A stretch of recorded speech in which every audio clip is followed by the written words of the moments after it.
experts have said that the Belt and Road Initiative helps countries deepen cooperation in infrastructure construction and boost trade and economy amid COVID-19 pandemic.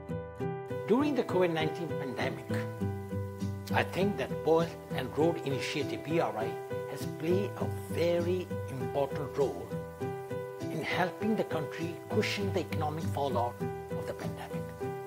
From my own observation and my experience, BRI projects in Cambodia like hydropower plants and Phnom Penh Sihanoukville Expressway, the new Siem Reap International Airport, the National Stadium, and the Sihanoukville Special Economic Zone, among others, have provided a great benefit to Cambodia's economic development.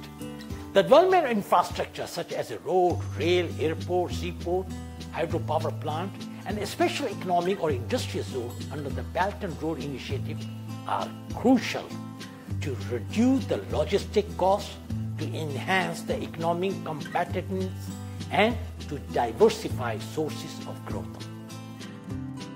And so we are happy to say that this initiative aims to ensure that as you develop, infrastructure, but you are also increasing trade and securing the trade routes in a more advanced way. And of course make countries very interdependent. We welcome this initiative in East Africa because that way not only improving the infrastructure levels in East Africa, but it's likely to increase the volumes of trade, how we do business between East Africa and China.